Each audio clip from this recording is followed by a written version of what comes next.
भगवान की भक्ति बड़ी है या माता पिता की सेवा? सच शायद दोनों के बीच छुपी है। देखिए, समझते हैं।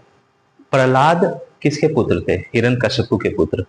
और हिरण्यकश्यपु कौन थे? एक बहुत बड़ा तीनों लोकों का राजा, शक्तिशाली राजा, जिसका शासन स्वर्गलोक तक था। और हिरण्यकश्यपु के पुत्र प्रहलाद थे। अभी प्रहलाद क्या थे?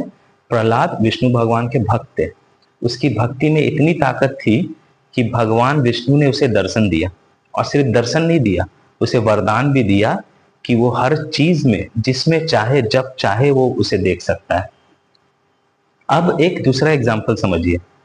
दूसरा एग्जाम्पल में पुंडलिक कौन थे? पुंडलिक एक नॉर्मल माता पिता के पुत्र थे। उसके माता पिता कोई बड़ा राजा नहीं था, एक नॉर्मल इंसान थे। और पुंडलिक क्या करते थे? पुंडलिक भक्ति नहीं करते थे, वो अपने माता पिता की सेवा करते थे। और भगवान उस वो जो माता पिता की सेवा कर रहे हैं, उस वजह से भगवान उस पर इतनी प्रसन्न हुए, इतने खुश हुए कि भगवान विठल उसे दर्शन देने आ गए। भगवान विठल जो है वो विष्णु भगवान और कृष्ण भगवान का ही अवतार माना जाता है। वो उसे दर्शन देने आ गए। और उसने क्या किया? उसने एक ईंट बढ़ाई और भगवान को बोला रुकने। उसने तुरंत भगवान को प्रणाम करने नहीं चला गया। उसने बोला उसे वहां रुकने, और बोला मैं माता पिता की सेवा कंप्लीट करके आता हूं। तो इस कहानी में आप समझिए, एक माता पिता की सेवा नहीं कर रही है, सिर्फ भगवान की भक्ति कर रहा है, उसे भगवान ने दर्शन दिया। एक कोई भक्ति नहीं कर रहा है, सिर्फ माता पिता की सेवा कर रहा है, उसे भी भगवान दर्शन दिया। अब अगर आप इस कहानी को मिक्स कर दे, मान लीजिए प्रहलाद जो है वो भगवान की भक्ति नहीं करके माता पिता की सेवा करे, तो शायद भगवान उसे दर्शन देने नहीं आता।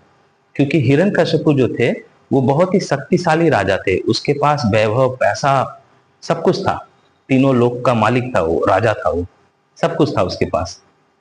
और अगर पुंडलिक जो है वो अगर अपनी माता पिता की सेवा नहीं करके भगवान की भक्ति करता, तो शायद भगवान उसे भी दर्शन देने नहीं आते। आप इस चीज को समझिए, प्रहलाद का कर्तव्य अलग था, पुंडलिक का कर्तव्य अलग था। भक्ति और सेवा अलग नहीं होते, वो सिचुएशन पर डिपेंड करती है।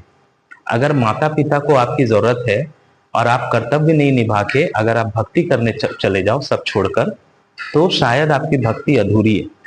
और अगर आप कर्तव्य निभाकर भक्ति करो तो स्थिर हो जाते हो। भगवान को खुश करना है तो पहले अपने कर्तव्य को समझो। कभी भक्ति सेवा बन जाती है और कभी सेवा भक्ति बन जाती है। आप देखिए, नीलकंठ वर्णी जिसे विष्णु भगवान का रूप माना जाता है, वो भी ऐसे ही थे। जब तक उसके माता पिता जिंदा थे उसने अपनी माता पिता के साथ ही रहा। जब उसके माता पिता मर गए तब वो अपने संसार छोड़कर, त्याग कर वो भक्ति में चले गए पूरा। तो आपको समझना बहुत जरूरी है कि आपके माता पिता को आपकी जरूरत है कि नहीं। अगर उसे आपकी जरूरत है, ठीक है, अगर आप उसके एक सहारे बन सकते हैं और आप अपने कर्तव्य को छोड़कर भक्ति करने चले जाते हो, तो आपकी भक्ति अधूरी है। आपका कर्मा साइकिल बिगड़ सकता है और आपको उसका कॉन्सिक्वेंस झेलना पड़ सकता है, और उसका कॉन्सिक्वेंस किसी भी रूप में आ सकता है। तो इसीलिए अगर आपकी माता पिता को आपकी जरूरत है तो सबसे पहले उसकी सेवा करो। अगर उसकी सेवा नहीं की और माता पिता मर गए, उसके बाद चाहे आप जितना अगरबत्ती जला लो मंदिर में, जितना घंटी बजा लो, जितना भक्ति कर लो, आपकी भक्ति हमेशा अधूरी रहेगी और आपका ऋण जो है वो रह जाएगा, कहीं ना कहीं आपको चुकाना पड़ेगा फिर। तो सिचुएशन समझिए। और इसीलिए बोला जाता है कि जब तक माता पिता है उसकी सेवा करो, भक्ति उसके बाद। और अगर आप दोनों कर सकते हैं तो बहुत अच्छी बात है।